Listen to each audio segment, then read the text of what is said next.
We can speak to our foreign editor, Leela Jacinto. Hello to you, Leela. Let's look at the political fallout of this case, and especially for 2024.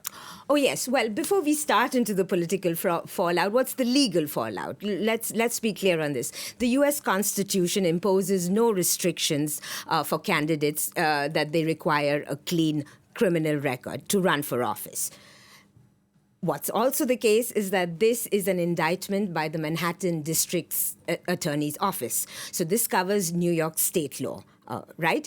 And so there's a legal consensus that the 50 states of the United States of America cannot put restrictions on presidential candidates. So for some of our viewers who are wondering, well, what does this mean? How can a candidate have criminal cases against them? Legally, Trump is clear to run for the 2024 race. Now, if he wins the Republican primary, what we are very likely to see is that this case is going to proceed all the way up to the November 5th, 2024 election date and beyond. So this is going to be quite unprecedented in U.S. history, and this is going to make for an extremely charged campaign season.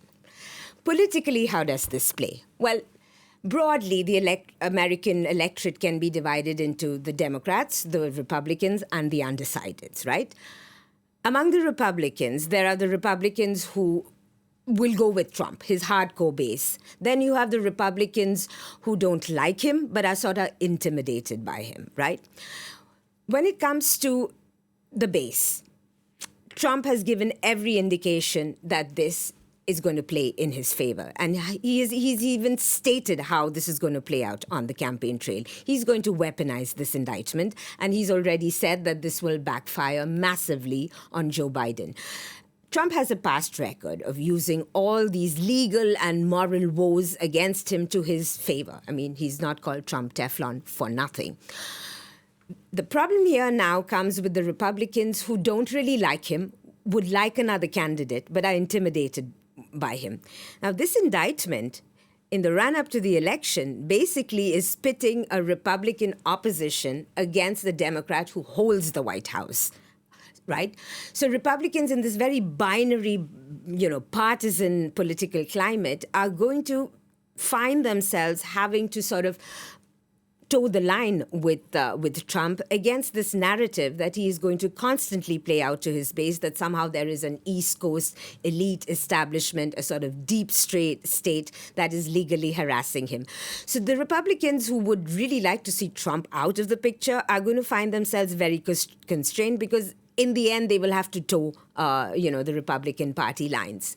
For the Democrats, of course, there are the Democrats who just do not want to see any more of Trump. They've had 4 years of trauma having to face this, and they are likely to be galvanized by the fact that this indictment is coming from the Manhattan District Attorney's Office. Alvin Bragg is a black man. He's the first black to hold that office. So this will really galvanize black voters, young voters, women voters. We're safe on that. When it comes to the undecided, this is where we get into very interesting ground. Most Americans think that, in fact, this is politically motivated.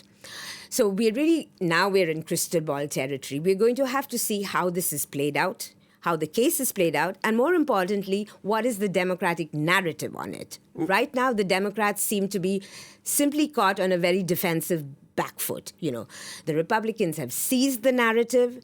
The incumbent does not want to be seen as interfering in justice. So the Democrats so far are really on the back foot, and how they seize this narrative, which will depend on how this case plays out, how this is viewed by Americans, that's going to be critically where the game is going to be in the lead up to the election.